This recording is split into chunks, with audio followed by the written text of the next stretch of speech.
Oh, my heart sank. It was going to be nothing. Not at all. Hey, this is Des coming at you from Langley, British Columbia, and I'm at Simonds Elementary. This is the school that I went to for grades 4 through 7. Yeah, it's still here. I'll show you the class that I remember most, where my first heartbreak was. All of this and more in my upcoming book, Keep Moving Forward, The Success Formula. It's an inspirational memoir. I hope you learn a lot from it, but let me show you some stuff.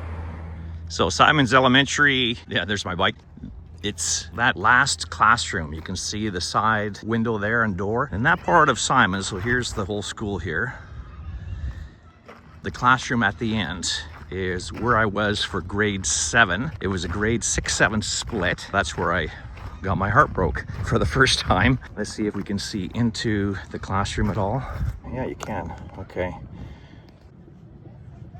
That's the coat room here, and the classroom in there.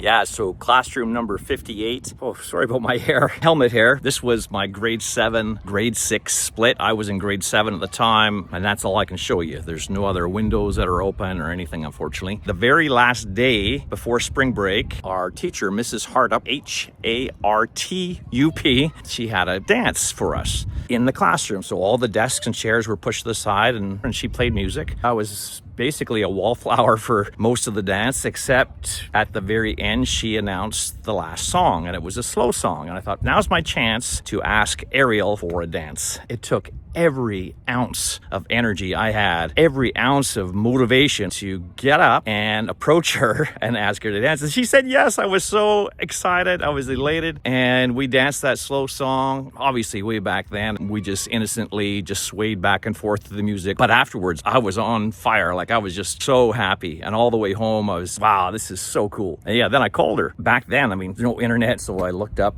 her last name in the phone book, and based on the address, I figured this is the one. So I called and I asked her if she wanted to be my girlfriend. And back then the term was, would you want to go around with me? Going around together meant that you were a boyfriend and girlfriend. So she said yes. I couldn't believe it. I was so excited. And then it hit me. The very next day, I was being shipped out to Edmonton. Yeah, I was going to be gone the whole spring break. And I was like, oh man, like now that she's my girlfriend, I just want to stay here. I want to be with her. So I said, can I see you? And she says, absolutely. And I said, how about now? And she said, well, I can't. I got to babysit. Oh, yeah, I can't see you at all today? She says, no, I'm sorry. So I explained the whole situation, that I was going to be at Edmonton for the whole spring break. Told her that I would call her when I got back, because back then there wasn't any long distance plans. It was very expensive to make long distance calls, so I couldn't call her from Edmonton. I was just going to be away. So the whole time, my heart is just yearning to be with her. This is all just puppy love, folks. You know, nothing serious. But Teresa in grade 3, but now we're grade 7. Hormones are starting to kick in a little bit. So it's a little bit different feeling, right? So my heart was aching for her the whole time I was in Edmonton. But when I got back, my mom picked me up at the airport at YVR. She said, some girl's been calling for you. I thought, really? Wow. And I knew it must have been Ariel. Back then, no girls called for me. So I asked, I said, who was it? I think she said it was Ariel. I was so excited. Wow. And my mom told me, yeah, she kept calling and calling, and we kept telling her that you're not here, like you're in Edmonton, but she just kept calling anyway. And I thought to myself, wow, she wants to be with me just as much as I want to be with her. And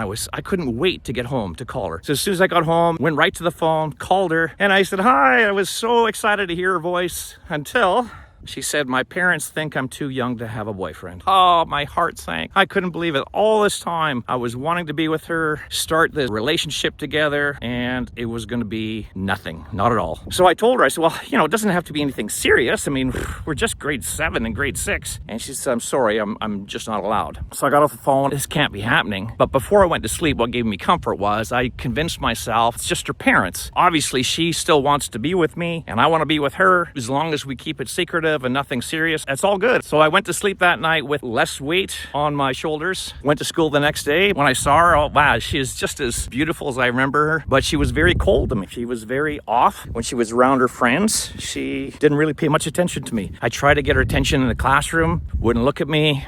Nothing. So what the hell's going on? So I called her that afternoon after school, and I said, were you mad at me? I said, did I do something wrong? She said, oh no, sorry, I just wasn't feeling very well today. I said, okay. So we chatted and everything was cool. We laughed and we joked a little bit. Okay, she just wasn't feeling good. But then the next day, Same thing happened. Very cold to me at school. Afterwards, talking to her on the phone, she was all kind and happy. What the hell? And by the end of the week, I clued in. It wasn't about her parents after all. It was her friends convinced her that I was a geek, that I was ugly and looked funny, and that's what I got told all the time back then. Convinced her that, what the hell are you going to do with this guy? Because whenever she was with her friends, she was cold to me. When she was on the phone, it was just her and I, she was so nice to talk to. Hey, c'est la vie, it is what it is. But I go in detail in my book, Keep Moving Forward, The Success Formula, and it's going to be released at the end of August 2025. So it's coming up soon, folks. There's Simonds Elementary. That's where it all happened. Keep moving forward, folks, no matter what happens. And if you can be anything in this world, just be kind.